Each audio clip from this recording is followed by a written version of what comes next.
Hello and welcome to Pro Wrestling 101. I am JP John Poz, and we are on Vince Russo's The Brand here on exclusively on his YouTube channel. Check that out, Vince Russo, Pyro and Ballyhoo. Check that in on YouTube. And of course, welcoming in the host of the show, former ECW World Heavyweight Champion, former ECW World Tag Team Champion, WWF Hardcore Champion, just incredible, PJ Polacco. PJ, how are you today? I am doing great, John. How are you doing? You and the family? Yes, everybody is doing good. Can't Good. complain. But nobody will listen anyway, but can't complain in this crazy world we now live in. Absolutely. Yesterday, I did for the millionth time, and I got a couple more coming up. The new thing is virtual signings. They're popping up Yeah, everywhere. I yeah. saw Eric Rowan doing one this morning. I did one last night with Mr. Backlund, Bob Backlund, and got one Friday and another one in your neck of the woods in Jersey. So I'll be stopping in to your neck of the woods Sunday. Awesome. So we're staying pretty busy. Thank God, because in this COVID-19 related areas, man, we as promoters and wrestlers, we've lost a fortune. Half of Yep. our yearly income, if not more, comes from live events. So just glad we're starting to slowly get back. Yep. It is crazy thinking like, wow, what are they going to do for bookings? But the Yeah. promoters and the wrestlers, they all kind of got together and were like, well, let's do virtual signings. Let's go, Yeah. Facebook Live. So, I mean, it's Yeah. really such a great idea. I didn't even think of it at all, and Right. it's booming. Well, I mean, I did not either, but the one thing, and we'll talk about this in another series, but it's really important. And of course, I have no issues with promoters making money, but I really thought about it. I did one that was very successful in Philadelphia last week, and they really, promoters end up taking the lion's share of what we do. And, we really have to, as a community of professional wrestlers, ladies and men, start to do it on our own. If you noticed, I've been doing seminars, and I actually have booked a couple of seminars for today when I get off with you, where it's just like how we're doing here, like virtual stuff. So I get the money, not giving it to a third party who really doesn't do anything except set it up. Yep. Yep. So, but that's another topic. So what do we have planned for today, brother? So right now in today's episode, definitely want to focus in on wrestling psychology, but also really the main point was WWF 1993, very Yep. early on, you Yep. getting in and being under the learning tree and being signed by the one and only Pat Patterson. Yeah, that was, it was a different time in wrestling, and, it really went back to then. You had to have 5, 6, 7 years experience to really get looked upon, like to get looked at, even for, job guys. It was amazing. And we were wrestling every night, which again gave you the opportunity to learn, to be on the road, because back then there weren't that many wrestling schools out there.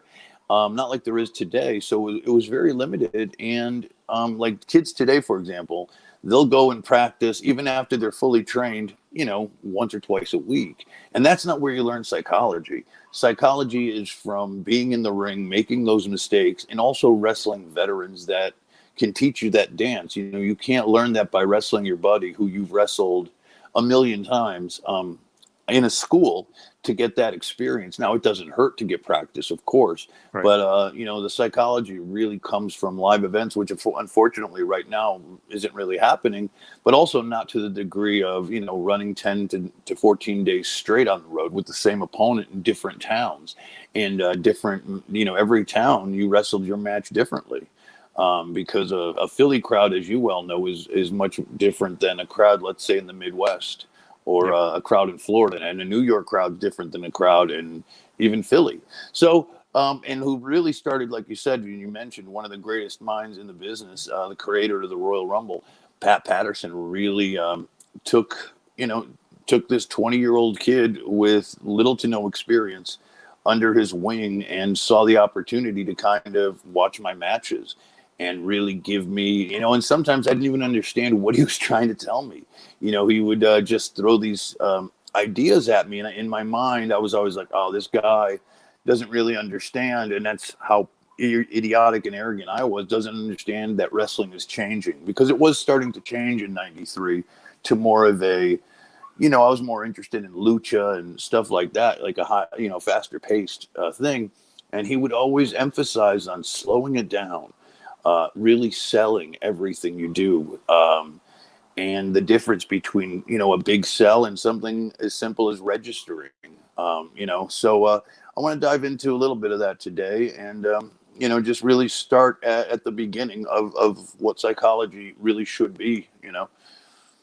I feel like with him, everyone always says one of the greatest minds in the history of the business. He knows so much. He's the best finish guy ever. Is that true? Is he maybe one of the best minds ever in the history of the business? Oh, absolutely, without a doubt. And I think that's really a part of him wrestling everywhere at a high level and working in so many different territories.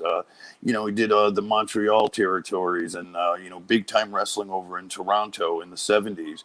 Then he really broke big in the California area, San Francisco and LA, where him and Ray Stevens really did, became one of the best tag teams in the world. And that's where you see, guys always call it the Ric Flair bump. That was the Ray Stevens, Pat Patterson bump. They were doing that a long, long time before Flair started doing it and such. So, I really want to kind of get into, as much as we can in this short amount of time about, at least basic psychology, and then we'll expand upon it. So when you got into WWF, we'll get into it just in one second. I just want to know, like, 'cause you started as PJ Walker. How do you get your foot in the door in '93? How do you get into the WWF? Yeah. At that point? Well, I had my first 10 matches in Calgary, and this was '92. I trained summer of '92 and came home for a little bit, and went back up there they were starting a new promotion called Rocky Mountain Pro Wrestling. It wasn't Stampede anymore. And, had my first 10 matches where I wrestled Chris Jericho. He was my fourth match. And Lance Storm was my seventh match. So just to kind of, so you have an understanding of what kind of talent was out there, and they were about a year in then. So after I pretty much ran out of money because I was doing it for a hot dog and a soda, I was literally starving out there. Went out there at 220 pounds. I came home around Christmas time at about 190. So I lost about 30 pounds. I was skin and bones. So I just said, screw this. I came home. And when I got home, and it was, Christmas holidays were over, it was around January, I realized, well, I don't know that many people here. It's not like it is today with the internet and with other things. There were a ton of, indie promotions where, indies were really starting to blossom, and the end of the territories there were still some territories in the area. So, I met Paul Roma through a buddy of mine at a local gym. It was a boxing gym that happened to have a ring in it, obviously, and but it wasn't a wrestling ring; it was a boxing ring. So the ring was really stiff, and they'd let us work out there if we paid like $10 or whatever the fee was. They'd let us work out there. So one day, Paul Roma came by, and he just started to mention, well, you should just go to a WWF show, like a house show, and introduce yourself. Ask for Tony Gurria. So I said, okay, and I thought nothing of it. I got my gear, showed up to the back door, where the entrance is for the boys, and drove up. They let me in just fine. Back then, it wasn't as tight on security. The building security was pretty much it. And they see you walking in with the bag, and you just say, hey, you're one of the wrestlers. They didn't know any better. It's not like you have credentials, or some secret. It's so funny because when you're in wrestling and you're first starting out, how do you prove you're a wrestler? Do they give you a wrestling card, like a driver's license? Right. But anyways, I got there and I simply, went right to Tony Gurria, and I asked him, I told him, I was like, Mr. Gurria, I'm PJ Polacco. I was trained in Calgary by the Harts, and we'll get to this in another topic as well, finding wrestling schools. But that seemed to me to be the key card, like, you know what I mean? That was my calling card. That's the minute you say you were trained by the Hearts, a whole new thing opens up, right? You're like, oh, okay, so he knows what he's doing, because you don't leave the Hearts and you can't go around throwing their name if you're not fully, you know what I mean? If you're not fully capable of doing the work and representing them properly. Yep. So I said, well, sir, I just brought my bag just in case you need, because that was one of the things we were always taught too, that a lot of people still do to this day on the independents, as you bring your bag. Sometimes people don't show up. Sometimes there's travel problems. whatever. So Pat was real kind. He's like, oh, we don't think we need anybody for tonight, but you could watch the show from back here. And that's what I did. I watched the whole show. And at the end, I went to say goodbye and good night and thank you for the experience. And he goes, well, are you wrestling much around here? And I said, no, sir, I'm not. I really just came back from Calgary. I don't have many connections. I had done a couple of things, but nothing too serious. And he simply said, well, we're starting a new weekly show called Monday Night Raw, and we're going to be taping it in Manhattan on a bi-weekly basis, I believe it was then. It wasn't live every week. And that was it. That was it. I started to work as an extra that they call today. Back then we were jobbers. And but just started to really learn the ropes. And it was about a year after that where they started to use me regularly on house shows and stuff, where I met Pat even before then, because what got me my job was when they did the double Undertakers. And I've told this story many times. When they did the double Undertakers for SummerSlam, they had Mark Calloway, Brian Lee, and myself go up to the office. They had a ring to work out and to really get Taker's movements. And the last day was a dress rehearsal with me, Mark, Brian Lee, Vince McMahon, and Pat Patterson. So after the dress rehearsal, everything went great. Pat started asking me questions about who trained me. And the minute I said the Harts, once again, he said to Vince, hey, Vince, this guy was trained by the Harts. Vince kind of nodded, okay.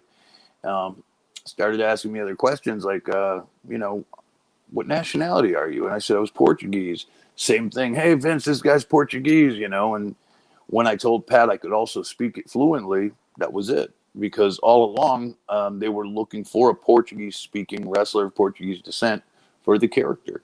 So that's really how it got started. And also the interest was there because I think he needed someone that was versatile, because they were also going overseas a lot because business down here was really soft in America at the time. Mm-hmm.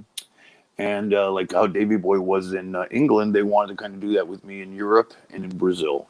So that's really how the interest and, Pat wanting to help me, because he really thought, here's a young kid. We need young guys. We need to make, all kinds of different stars on different levels. And this was just a way of, I guess he saw, what he saw in 1, 2, 3 Kid, and what he saw in a lot of other guys was that just raw potential, So when you're first kind of starting out in your PJ Walker on TV, Mhm. does Pat explain to you what like your role is going to be, or is that kind of implied and like, hey, you're wrestling the Steiner Brothers tonight, you're not getting any offense, Right. they're going to kill you? Like, is that explained to you at all, or Nope. or it's just Yeah, you know what you got to do. You know what your job is. It's kind of it's not even implied. It's just kind of what it is. You know what it is, and depending too on your locker room, like you're almost like your cred. They know who's good and who's not good. They know who the office likes. So they always gave me a couple of spots. Even though they might have been small ones.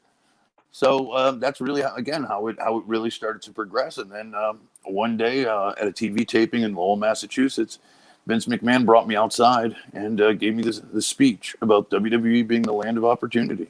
And that I got my job. I think I signed August 1st of '94. Nice. So, Yeah. what is Pat Patterson's official role, his official title at this point? Because everyone says he's the head booker, he's the head. What's his real official title, or does he not even have an official title? Doesn't even have an official title. He was just the guy that was always. I guess he would be Vince's right-hand man. We had writers back then, though. We had writers back then, so he wasn't a writer.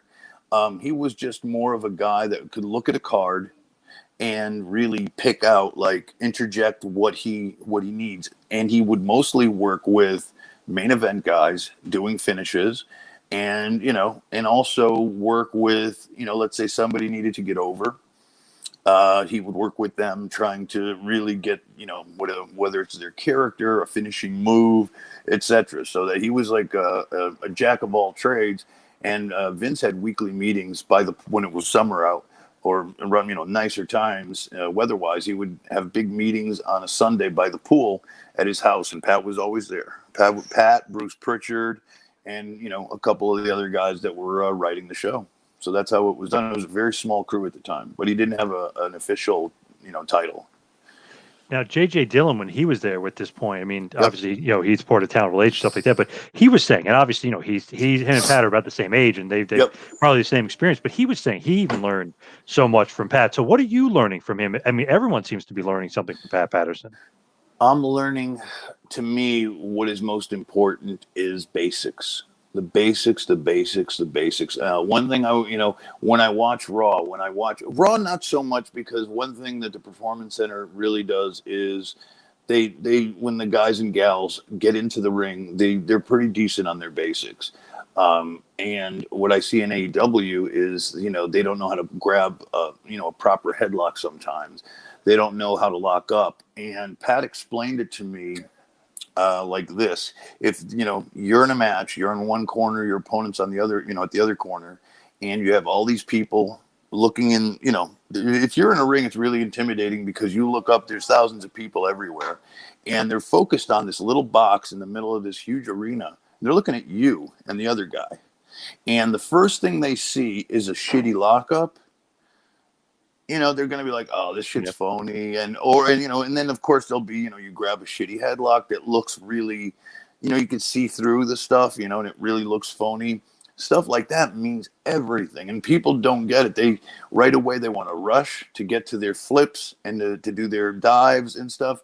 But if, one thing he really always said was, do that. He used to call it Zabida. Do all that Zabida, later on. But, in the beginning, tell a story. Keep it simple, because, it's not like a movie. And especially for house shows, when you don't have a ring or a commentator commentating the show, explaining to you certain things, you really, you have to do what did Pat always used to call it? You got to do Broadway, is what he said. That was always what he used to use, the term. It's Shakespeare. No, that was another one. You got to do Shakespeare. You got to sell larger than life. You got to really, you know what I mean? You want to make sure at that arena, the guy all the way in the cheap seats could see you. You get that big punch. Like Pat taught me this. This is another thing. And Shawn Michaels used to do it all the time as well. I didn't have hair, pretty much none at the time already. And, you can't whip it back, because that gives a great effect when you get punched or when you take a bump, your hair goes flying back. I didn't have that. So Pat always taught me the trick of, when they're going to give you that big punch or that big strike, have a gob of spit worked up. And the minute they hit you, spit that out, because under the lights, especially when it's dark everywhere else except in the ring, that's a great visual. And on something so simple, you can get an ooh and an ah. You know what I mean? Sometimes I'd even have a little piece of gum out there to really emphasize it. And that's simple stuff. So, just stuff like that, man. And look, I've seen Pat Patterson walk away from a tryout match because two guys didn't know how to lock up. And that's, I tell that story all the time. And I don't know if a lot of the fans, maybe some fans have heard it. Literally, there were two musclehead guys, and I was going on after them for a TV taping. It was a dark match. And these two guys, it looked like $1 million. They locked up. It looked like garbage.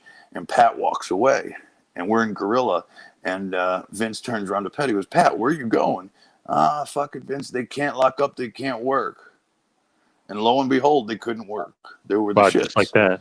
Yeah, I mean, just your presence in the ring, the way you take,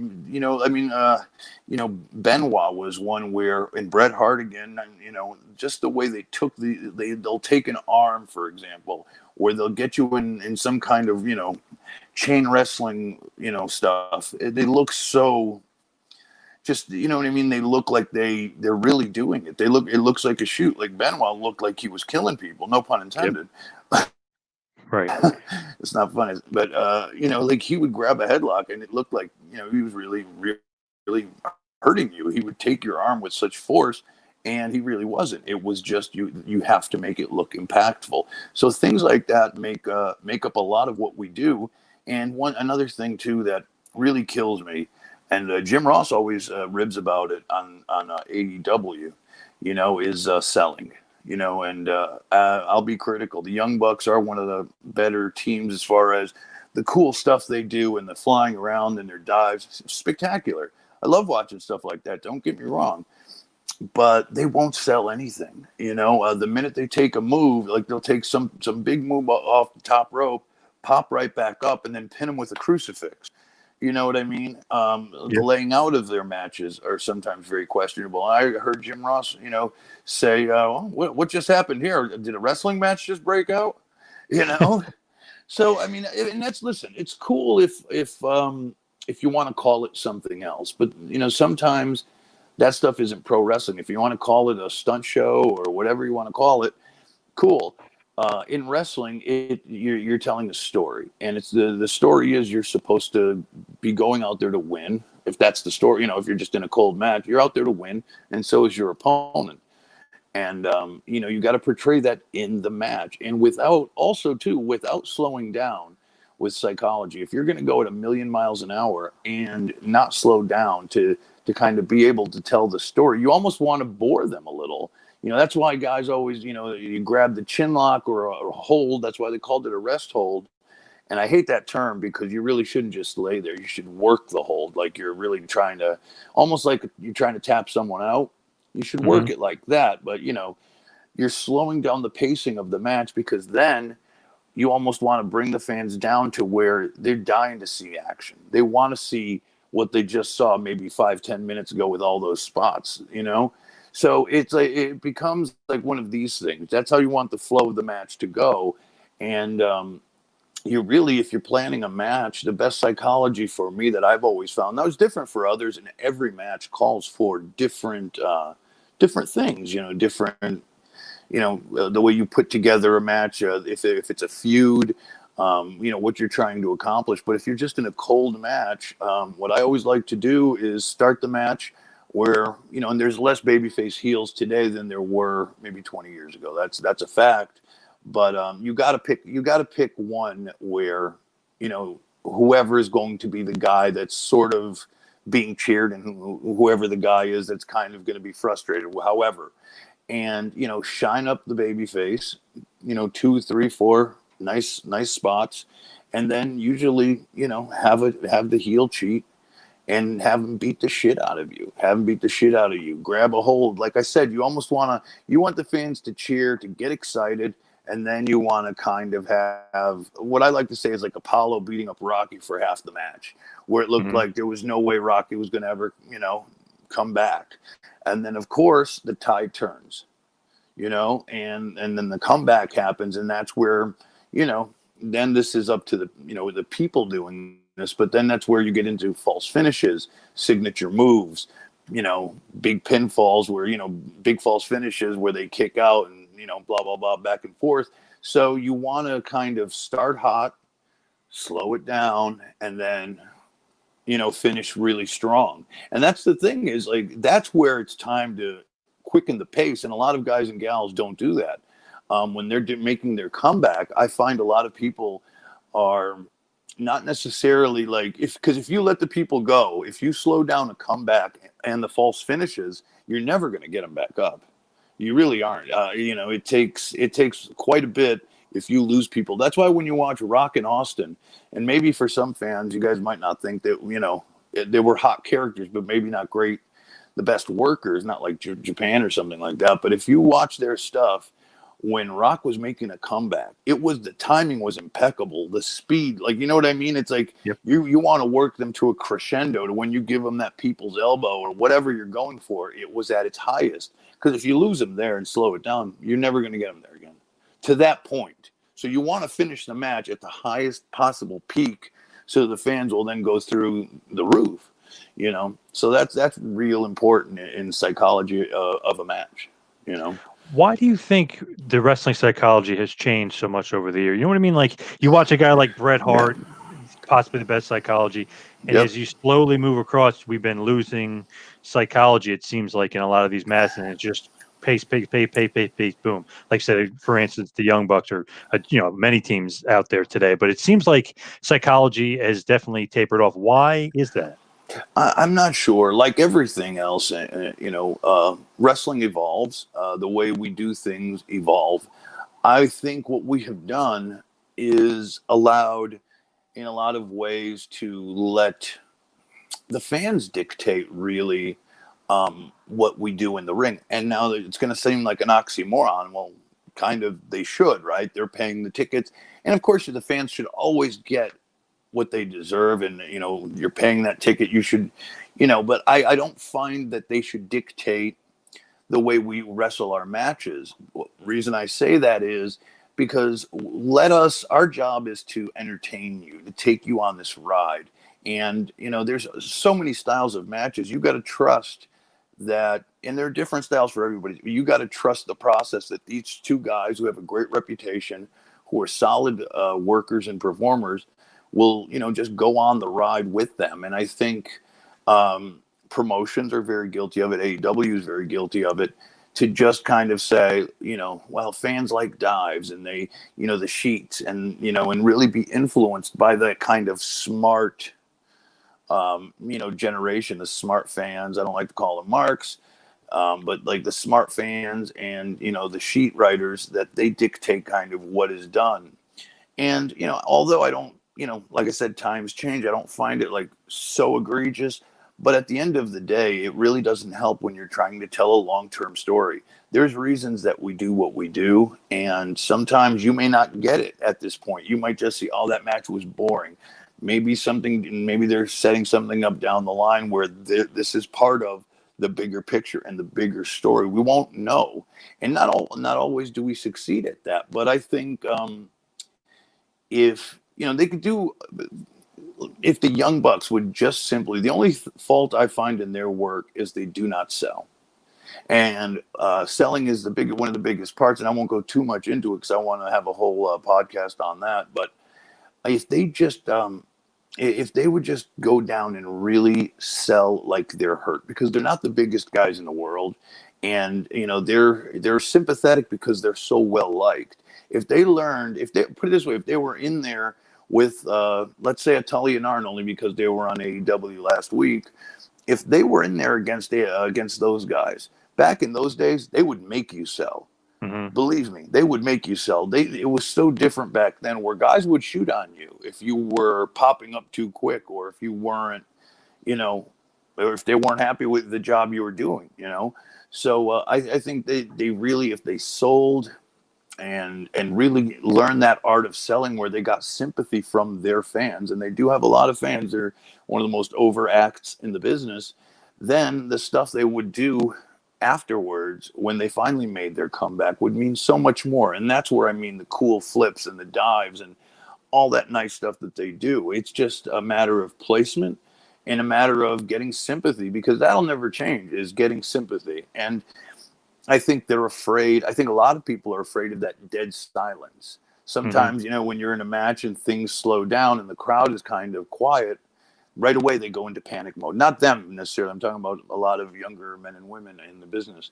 They just, oh my God, well, we got to get them back up. We got to get them back up. No, you know what the finish is. You know what's coming next. Don't be afraid of a little bit of silence. I used to do that myself. First couple of years, I had a really hard time slowing down. I always felt like I had to be moving. I had to be rushing to do something. When I found it could be the exact opposite, and I could really, if I really look back, you could see the progression, and with maturity. But because if you watch some of the, a lot of people say Flair Steamboat was some of the best matches of all time. If you really watch what they did, a lot of it was just back and forth chops, Steamboat getting the better of Flair, Flair selling his ass off. And then finally, Flair would start working a leg, or, the figure fours and stuff like that, and just being the dirtiest player in the game. Finally, when the comebacks would come, people were dying to see Steamboat kill Flair. You know what I mean? So it's just about telling that story and getting sympathy, and not being afraid to take that time, a little bit of time, and don't rush, because they're going to be there for you, especially as a babyface, especially like the Young Bucks. It's perfect. They're like a Ricky and Robert to sell, because, how are they not going to get sympathy against two guys like the Butcher and the Blade, for example, who are just monsters, and these two little young kids, both under 200 pounds. I mean, that's great sympathy. They just got to trust the process, So that's a big part of it, of psychology.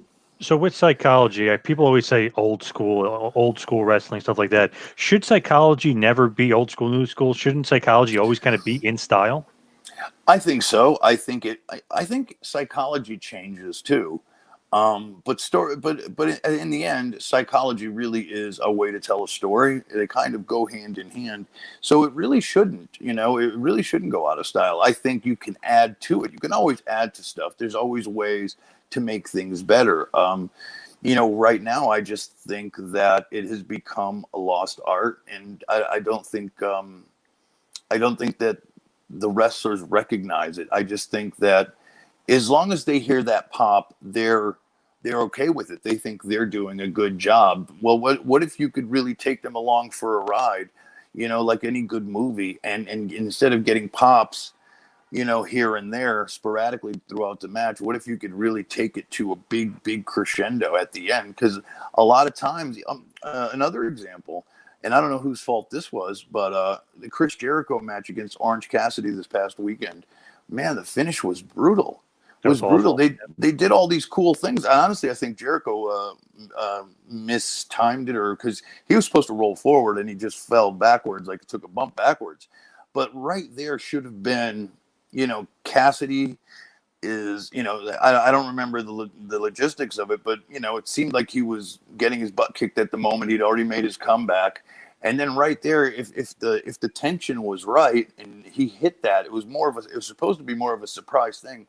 They would have gone crazy. Nobody ever expected Orange Cassidy to win, and instead it was just like, you know what I mean? I think everybody felt, and that's especially now with COVID wrestling.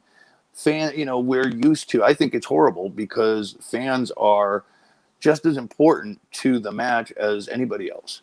Because sometimes, hell, in ECW, fans were part of the show, and not having the fans there to kind of help you tell that story, to where you feel energy in the room, that helps you guide that helps guide you in something like that.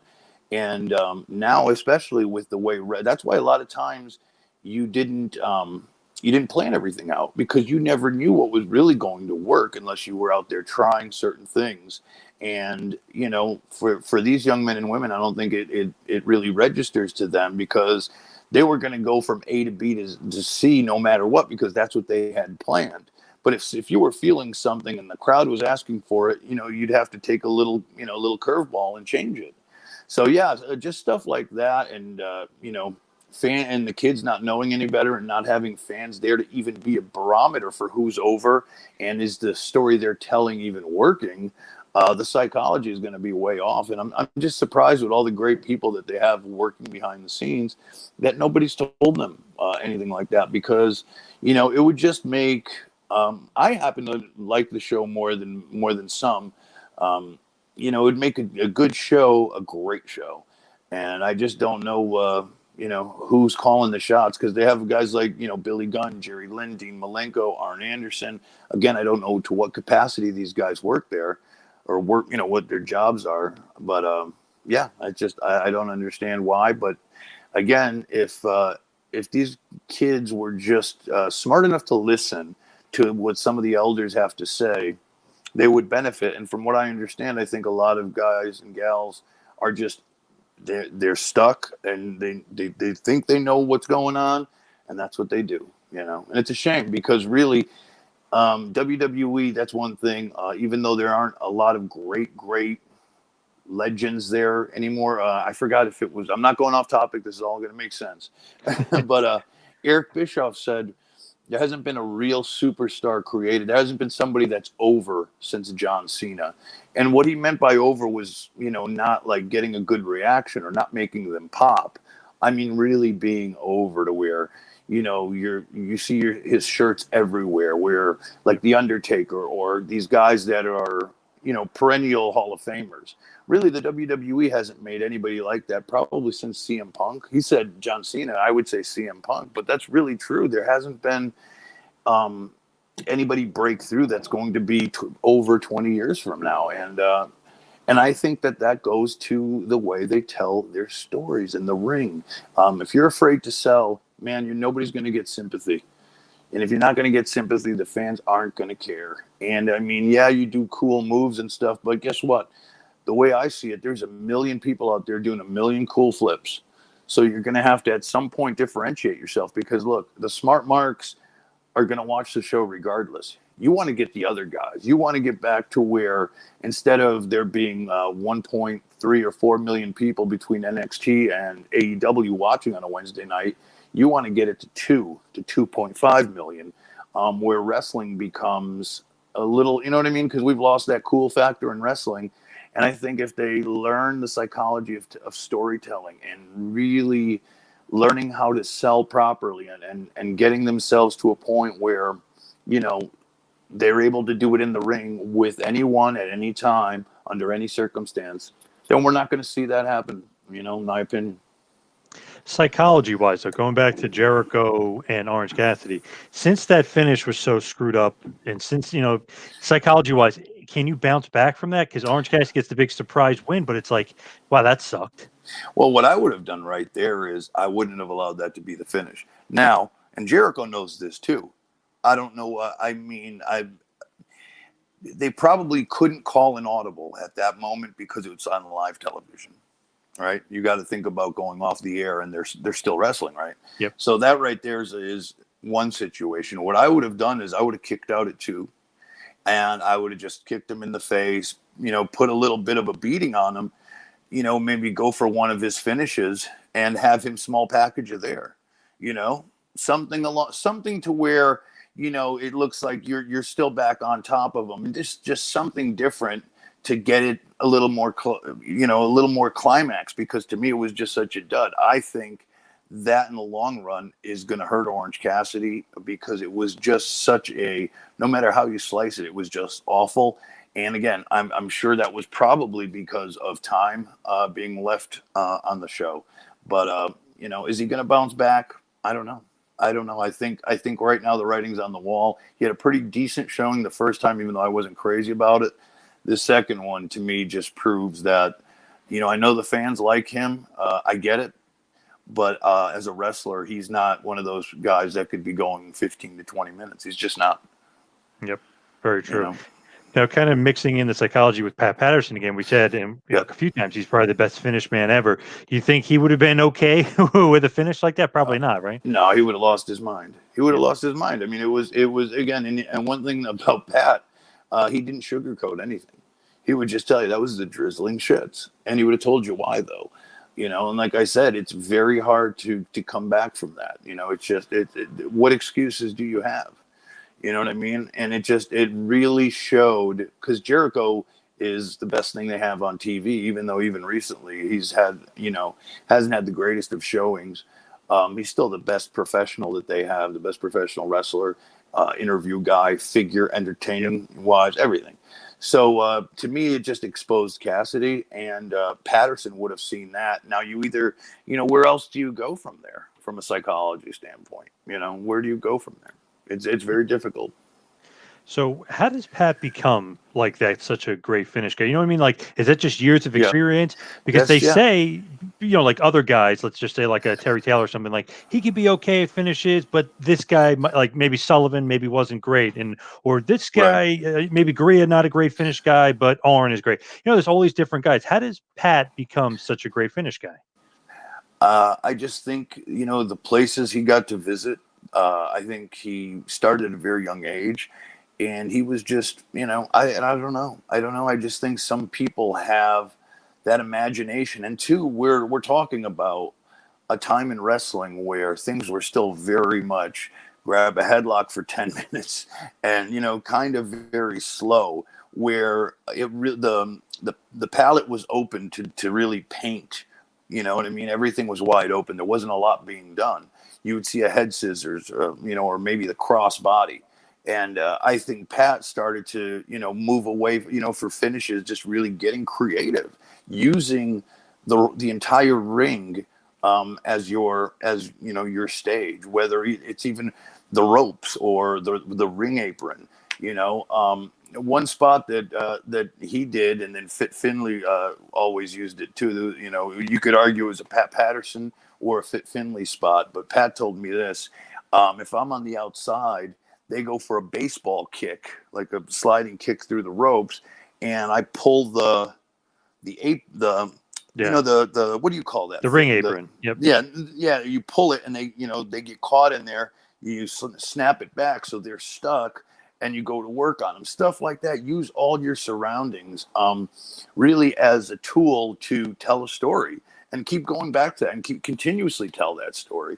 So I think he was just great at that, and really great at you know, using the referees and false finishes. And you know, one of the best things, what made him a great finish guy, was usually what you didn't expect to happen would happen, you know. And that's an art that's really lost, and it's getting harder to do too, in all fairness, because we've seen so much, you know. And that was always one of the things in wrestling that the older guys were afraid of, is if you give them so much all the time, where do you go? Like, how much more do you do? What, you know what I mean? Yep. You got, you know, there's only so much a wrestler can do, you know. And right now we're doing apron bumps and, you know, all these crazy flips and dives, and you know, I'm surprised nobody's gotten really hurt, and I'm glad they haven't. But you know, they're just taking the chances, and the risks are getting higher and higher. And that was always a fear. And I think one thing the WWE did do over the years is, after the Attitude Era, if you noticed, they had to pull it back. Yep. You know what I mean? After Mick Foley goes flying off the cage, you know what I mean? Like, you can't do a lot more than that without someone getting seriously Right. Where do you hurt. go from there? Yep. Yeah, so I think the WWE did a really they had to really bring it back to where you're not seeing it all the time. And it takes a balance, man. It takes a balance. And there are times where you got to push the pedal to do riskier things, but then after a while you got to also dial it back, because I'll tell you, on a weekly, especially pacing a show from a week to week basis, 2 hours every night, and not really having, I mean, they have a ton of talent, but they don't have the experience they need to run a 2 hour show successfully. You know, there's guys and gals in there that, when they're on that show, I'm like, what are you doing on television? Yeah. You know, it's almost like an indie show on TNT, which concerns me. But yeah, I think we're going to have to come to a time where we're going to have to start scaling back on things, and really using it at an appropriate time. And also, too, you know, a lot of the Pat Patterson finishes were just, you know, things like not necessarily like the dusty finishes and stuff like that, but you know, using the referees and using managers and using outside interference. And that's why rules mattered so much. You know what I mean? And if you do, because you know, if the referee's looking right at you, you know, and not doing anything, you know, you can't have rules for one match and then no rules for the other match. And that's why in WWE it was always so important to play by the rules and pretend like this is a shoot. And that's what I always tell kids today. If this were a shoot, you know, go from there. Ask yourself that question, and then try to work it into the boundaries of pro wrestling, you know. Now, as we head towards the finish, I did want to try this out. You had a great YouTube series. Obviously, we're kind of pushing that forward a little bit with Pro Wrestling 101, but you have some old great videos. So I thought I'd pull one up.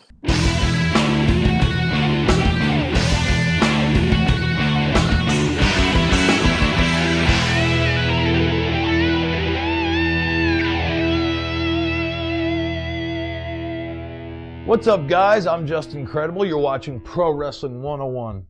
You know, this week I want to talk about wrestling psychology.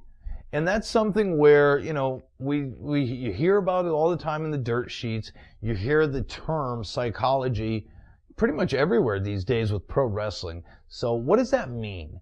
And I think psychology in the ring really means what you're doing in that match. What story are you telling? And really it goes back to kind of one of my earlier 101s on storytelling. But psychology goes a little bit further. You know, it goes with, if you're wrestling, you know, regardless of who's on the other side, you want to tell a story. And it's so important, especially today, guys. Get used to it now on the indie level, because if you're one of the lucky ones that gets a break in either TNA, Ring of Honor, or the WWE, you're going to need to have really good ring psychology. So I've said this several times throughout the Pro Wrestling 101 series, and that's make it all try to make sense. Look, it's pro wrestling. It's a nonsensical business, but somehow we're trying to do we're basically Hollywood. We're trying to put out a movie kind of product. So if you're going to start a match, have some sense to it. Are you going to work a body part? Are you going to work an arm? Are you going to work a leg? What's the story you're trying to tell? And you can't go, you've got to start here and go here. So how are you going to get from this very beginning to the end? Let's say, my gimmick is, I do the tombstone pile driver. So, and I'm a heel. So obviously I'm going to go, against this baby face, and I'm going to try to not take out his neck. I'm going to try to impair this man and then tell the story of him fighting from underneath, fighting for his life, trying to prevent me from taking out his neck so I don't hit my finish. And then eventually you get to, you have to have a starting point and a finishing point to tell that story and that psychology. And it really means a lot. I mean, when you watch movies, you want everything to make sense, right? Well, when you do a match, it's really no different. Fans look at it as a movie, as short movies. And it's up to us when we're telling a story to just make it as coherent as possible. And again, and now in the WWE, this is something even I'm relearning again. This is all within the last 5 years. Agents are telling wrestlers to act, with the UFC and stuff, act more realistic. Like if you're getting those 10 punches in the corner, or if you're getting a barrage of shots, you wouldn't just sit there and take them and sell and stuff like that. You'd get your hands up and you would try to defend. So always try to think of that when you're putting together a match, because that kind of psychology really differentiates you. And if you're an average wrestler, that'll make you a great wrestler. And if you're a great wrestler, that'll put you through the roof, and that'll be what it takes to get you to that next level. Because psychology will take you a complete other step up. Because I've seen great wrestlers not make it because there was a lack of psychology, and I've seen, mediocre wrestlers make it because they had psychology. I'm just incredible, and that's Pro Wrestling 101. All right, great stuff there. Obviously, a great old video that you did, Pro Wrestling 101, psychology. Just kind of, really to end it and maybe just put a, really exclamation point on that. Really well said, obviously. You really know your stuff. Very smart stuff. Looking back, everything's still so true to form. Yeah, I think so. I don't think I've changed anything, that I do, is even though I don't work half as much as I used to. But yeah, absolutely. Like I said, man, the basics never change or rarely change. And that's just a prime example. And if you could at least follow that as an outline, you don't have to do it verbatim, of course. But, if you could use that as an outline, you'll be in really good shape. Great stuff, and I think that'll be a great kind of ending point for this week, talking about Pat Patterson, Absolutely. Talking about psychology. Just want to mention this. You can follow me on Twitter at 2Man Power Trip. You can follow PJ at PJ Polacco. Instagram, same thing, at 2Man Power Trip, at PJ Polacco. My website is TMPT Empire. You can follow all the shows going on with the 2Man Power Trip. PJ, what else you got going on? I know you said you got a bunch of virtual signings going on. Yeah, I got a bunch of virtual signings. You could find all the information out on my Twitter account at PJ Polacco. And also, if you're into wrestling tees, go to prowrestlingtees.com/Just Incredible. I have over 20 designs, both Aldo and Just Incredible. So check it out. Awesome stuff. And of course, got to mention Vince Russo's The Brand, Pyro and Ballyhoo right here on YouTube. But of course, Absolutely. Vince Russo's The Brand on the Realm Network and Patreon, which you're on, right? What is it? Absolutely. Patreon, TWC, right? Yep, TWC. And also we do our Friday nights or Friday mornings on Twitch at 10 a.m. Talking Elite, which is our AEW review show. Awesome. Now, PJ, we did this last week. I think this should be the tradition. You cut a little promo for us and send us on our way. What should it be about there? Well, let's see. We're going to talk a little bit more now about how to really be the best out there you could be as far as psychology. Look, guys and gals, you want to make it to the top. You want to be the best you can be. Keep it basic. Keep it simple. Now, that's not just the coolest, and that's not just the best. Pro Wrestling 101, that's just incredible.